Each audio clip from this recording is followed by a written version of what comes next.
Yes, halo teman-teman, di episode kedua kali ini barengan sama aku Aca, yang dimana kita bakal ngobrolin nih tentang salah satu isu yang sempat rame banget diperbincangkan di masyarakat. Karena isu ini cukup fenomenal, karena cukup bertentangan dengan budaya dan persepsi yang ada di masyarakat Indonesia. Dan di episode hari ini kita akan mengkajinya dari sudut pandang tenaga pendidik, yang dimana narasumber kita sudah kedatangan dari Ibu Putri Aisyah Rahmadewi SOSMedCom dari dosen ilmu komunikasi UNESA. Selamat pagi Ibu. Selamat pagi Waca.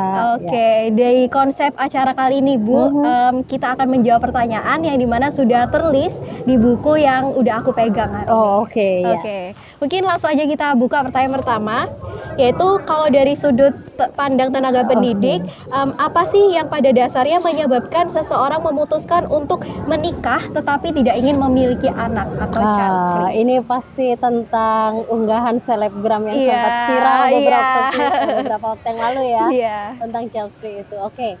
Jadi kalau pertanyaannya adalah apa sih yang menyebabkan seseorang itu memutuskan untuk menikah tapi nggak pengen punya anak? Sebenarnya kalau saya melihat ada beberapa penyebab. Memang biasanya satu, yang pertama memang mereka ingin karena mereka menikah mungkin dirasa usia mereka masih terlalu dini untuk memiliki anak, jadi mereka menunda untuk memiliki anak. Atau yang kedua, mereka ingin berfokus pada karir ataupun capaian-capaian lain, misalkan secara ekonomi mereka ingin settle dulu sebagai sebuah keluarga, pengen punya rumah dulu dan segala macam, punya tabungan, baru mereka ingin punya anak. Yang ketiga, bisa juga kadang ada hal-hal secara psikologis yang ketakutan-ketakutan yang membuat mereka tidak ingin memiliki anak gitu. Misalkan mereka punya hal-hal yang kurang menyenangkan di masa lalunya, atau ya trauma masa lalu itu membuat mereka akhirnya memilih untuk enggak deh gitu, aku nggak pengen punya anak gitu.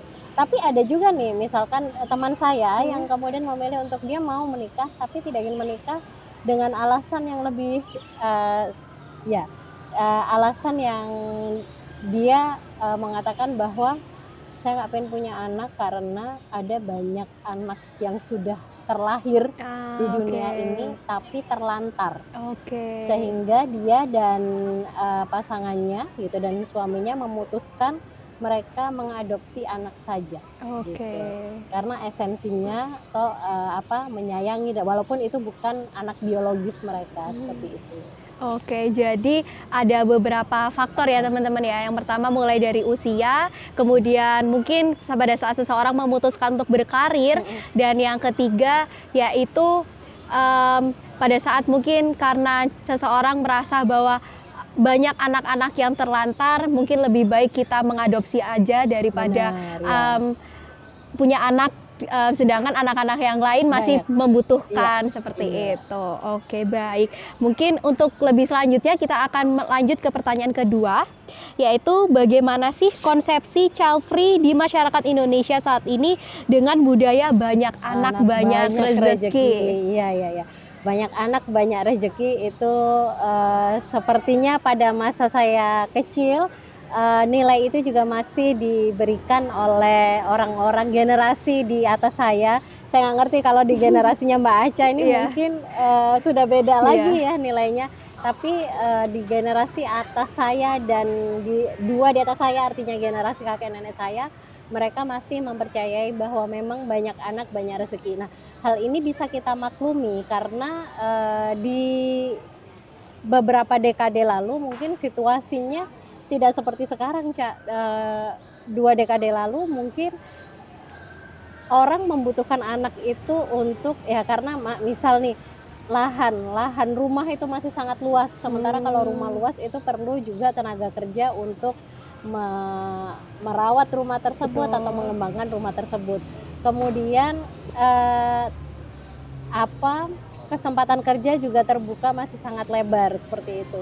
Nah, namun seiring berjalannya waktu gitu ya, ketika lahan semakin sempit karena jumlah populasi penduduk juga semakin bertingkat, dan juga nilai lahan secara ekonomi juga meningkat terus, saya rasa banyak anak banyak rezeki ini menjadi satu hal yang sudah kurang relevan lagi gitu. Bahkan pemerintah pun juga memberikan kampanyenya adalah tidak membatasi sebenarnya, tetapi program keluarga berencana. Nah, dengan keluarga berencana itu kan diharapkan keluarga bisa membuat satu estimasi yang namanya perencanaan. Itu kan berarti sudah ada pemikiran matang tentang mereka daya kemampuannya untuk membesarkan anak itu seberapa. Karena kan membesarkan anak kita tidak hanya berhitung perihal material saja ya, tetapi juga secara apakah kita bisa memberikan kasih sayang yang cukup pada mereka, perhatian yang cukup pada mereka, seperti itu. Tapi ini juga kalau menurut saya menjadi suatu pro dan kontra, apalagi kemarin sempat viral yang isunya child free, sedangkan fenomena kita masih banyak, nggak sedikit bahkan kalau udah nikah ya berarti kamu harus punya anak, balik lagi ke sini juga banyak anak, banyak rezeki ya kan Bu ya. Oke. Mungkin kita lanjut ke pertanyaan ketiga, yaitu apakah keluarga atau lingkungan atau masa lalu seseorang mempunyai pengaruh dalam keputusan untuk child free ini? Oke. Ya, tadi saya sempat menyinggung di awal, pertanyaan awal, bahwa salah satu penyebab orang kemudian memutuskan untuk tidak memiliki anak meskipun menikah itu pengalaman masa lalu.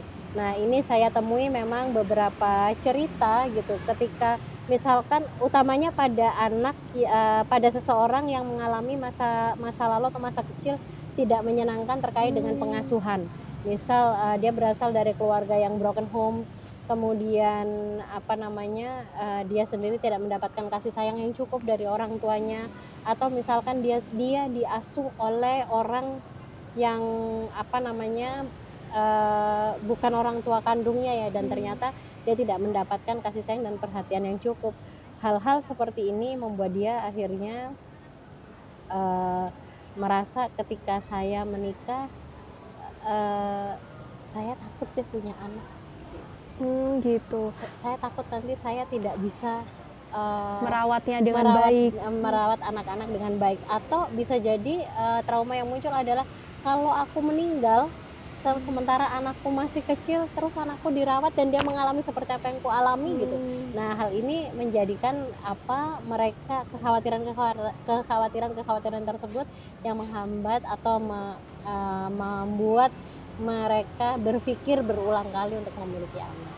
Oke, namun kalau dari kasus-kasus yang pernah mungkin Ibu Putri temuin, misalnya dari keluarga yang broken home atau mungkin dari keluarga yang seperti tadi yang dia dibesarkannya bukan dari orang tuanya, misalnya dibesarkan oleh pembantunya, seberapa besar sih Bu peluang untuk seseorang tuh bisa memiliki pemikiran child free ini kalau dari latar belakangnya seperti itu? Nah, kalau seberapa besar kemungkinan ini sudah bicara nilai nilai, bicara tentang persentase peluang, mestinya kita merujuk pada riset ya gitu, dan saya sendiri masih belum mengetahui apakah memang sangat besar atau tidak, namun ada yang demikian seperti itu.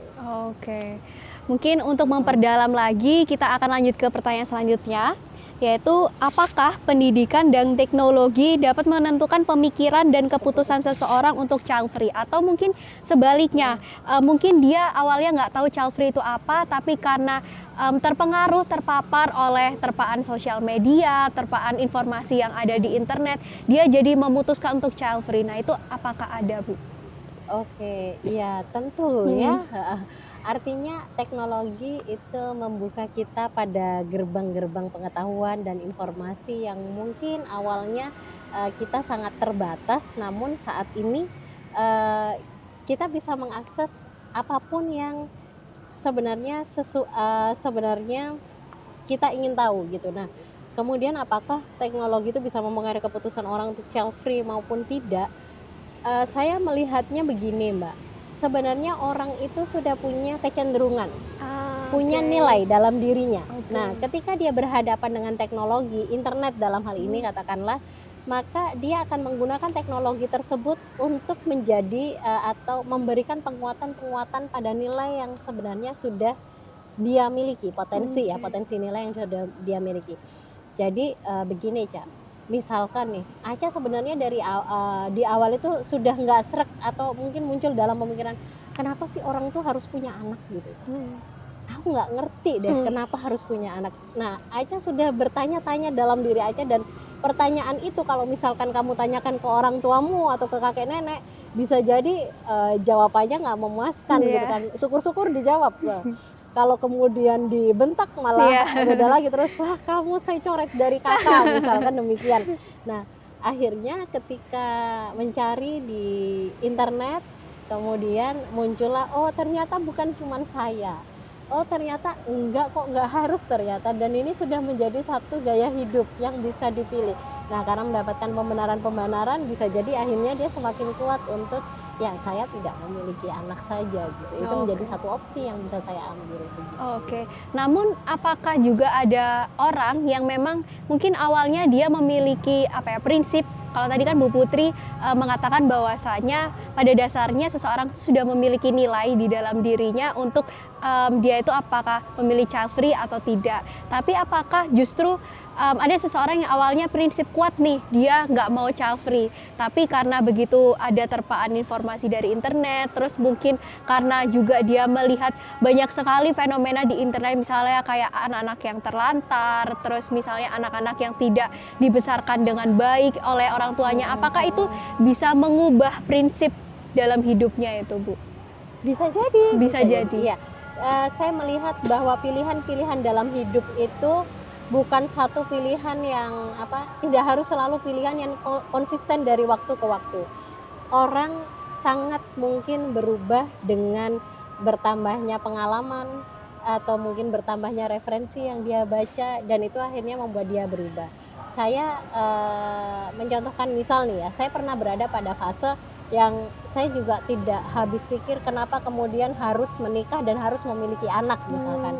Namun kemudian ketika saya pada saat itu saya masih belum menikah dan bapak saya jatuh sakit, kemudian di rumah sakit gitu ya, saya merawat beliau, dan saya selama 1 bulan lebih gitu, hampir 1,5 bulan berada di rumah sakit tanpa pulang ke rumah sama sekali, nungguin bapak saya.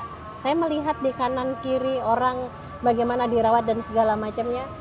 Saya baru kemudian di situ merasa, kalau aku nggak punya anak dan aku nggak selalu sehat, kalau aku sakit terus gimana nasibku gitu, akan siapa yang bisa dan lain sebagainya. Nah, pertanyaan-pertanyaan seperti itu akhirnya menggugah saya bahwa akhirnya saya mulai mencari tahu bagaimana sih kalau misalkan seorang perempuan memiliki anak, maka perubahan-perubahan apa yang terjadi dalam hidupnya.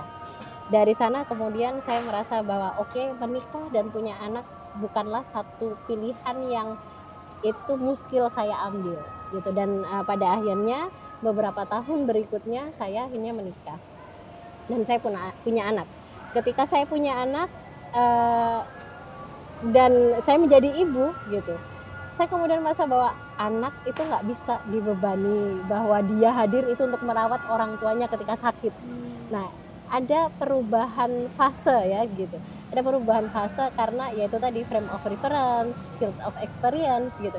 Ketika saya menjadi ibu dan saya memiliki anak, ternyata saya nggak tega gitu membebankan hal-hal tersebut pada anak saya, sehingga bagi saya anak itu manusia baru. Tugas orang tua adalah memberikan pendidikan, kasih sayang yang terbaik buat jiwa-jiwa baru ini. Setelahnya jiwa baru ini, manusia baru ini, mereka bisa pergi, mereka bisa menjadi manusia dengan pilihan-pilihan yang bebas. Seperti itu. Oke, ya mungkin itu jadi pertanyaan terakhir juga di episode kita kali ini, yang dimana semoga dari pemaparan Ibu Putri tadi bisa menjadi sebuah insight dan pandangan baru untuk masyarakat luar dan khususnya teman-teman yang menonton konten di episode hari ini, yang mungkin selama ini menganggap bahwasanya child free itu masih tabu gitu ya Bu ya. Child free itu nggak selalu berdampak negatif dan juga nggak selalu buruk seperti itu. Dan juga saya ingin mengucapkan terima kasih sekali lagi untuk Bu Putri yang sudah mau meluangkan waktunya. Oke. Dan jangan lupa juga untuk teman-teman untuk share video ini, karena dengan share video ini tentunya akan membagikan manfaat ke teman-teman lainnya. Jangan lupa juga untuk subscribe dan like video dan konten kita.